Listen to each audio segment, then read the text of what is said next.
The small herb garden beside my herb shop is looking a bit wild and in need of some attention. Several herbs are ready to harvest, the elderberries are ripe, and this week I gathered a second batch of fig leaves. Come along as I share a glimpse of this week's garden work and the harvest God has blessed us with.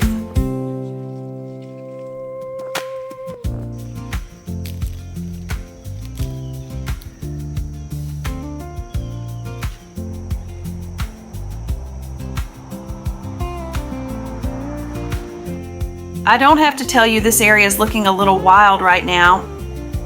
This little garden was only partially covered with sheep's wool and not mulched at all, so the weeds have started moving in. It's not terrible, but if I don't get a handle on it now, it could quickly become overwhelming. I'll admit I'm a little embarrassed to show this area in this shape, but I wanted to keep it real.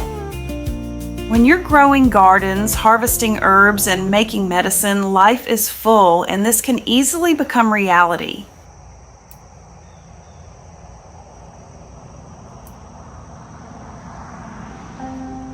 Here I'm harvesting my stevia for the second time this summer. One plant can produce a surprising amount of this naturally sweet herb. I like to harvest stevia when it is put on good bushy growth, but before it flowers. If I notice that it is starting to send up flower buds, I try to harvest it then. I've learned that stevia can become more bitter after flowering, so I try to stay ahead of it.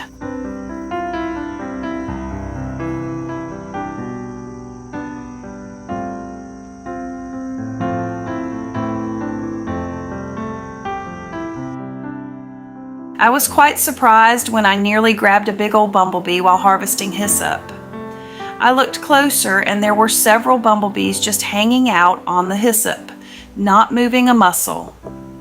I remembered that it isn't uncommon for male bumblebees to find a favorite flower, grab hold, and choose it as their bed for the night. If you see them oh so still in the early morning, that's usually why.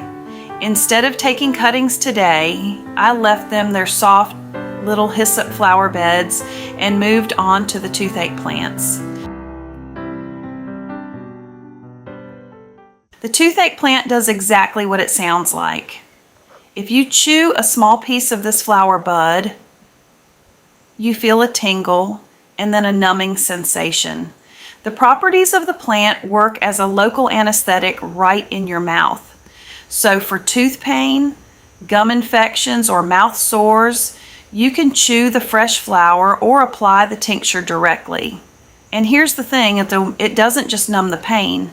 It's also antibacterial and antifungal, so it works on the infection itself while it's taking the edge off. Tulsi. This herb has become one of my favorite herbs for tea and tinctures. Most calming herbs sedate, but Tulsi stimulates and calms at the same time. Focused, bright, and relaxed. Perfect for someone who feels flat and joyless. The aroma is incredible. That pungent fragrance is a major factor in its effectiveness. Aromatic herbs get stagnant things moving, including emotional fog. That's why I prefer it as a tea rather than capsules. And it isn't just a stress herb, it works across the nervous, cardiovascular, immune, and digestive systems, supporting areas like blood sugar balance, stress patterns, allergies, focus, and low mood. Another thing I love about this herb is how easy it is to grow. And if you let it flower and drop seed, it will often reseed itself.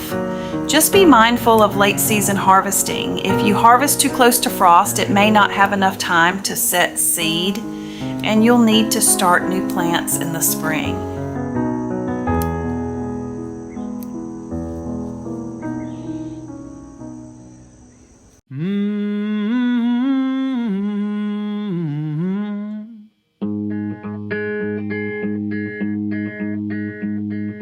Walk, children, walk, children, walk, children, in the light. Plow, soldier, plow the field. Plow, soldier, plow the field.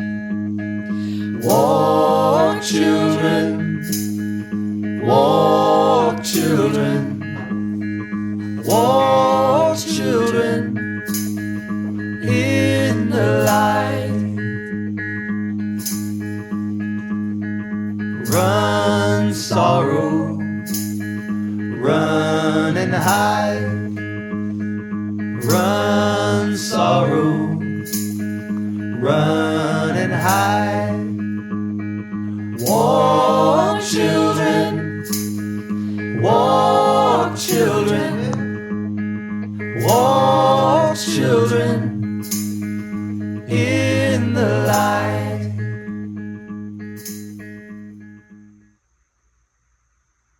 In my last video, I shared how easy it is to propagate elder plants. I'll link that one if you want to learn how to grow more plants for free. Today, I'm harvesting elderberries. My plants are a bit taller than I would like for harvesting some of the clusters, but that's my own fault. It's recommended to cut elderberry bushes back fairly hard every other year. I should have done that last winter, but I let it slip by me.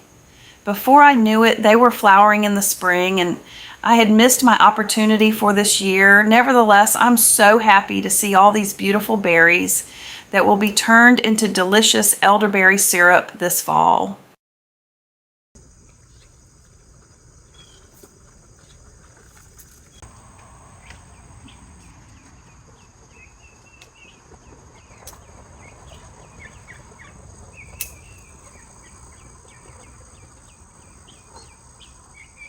The last thing I want to share from this week is my harvest of fig leaves.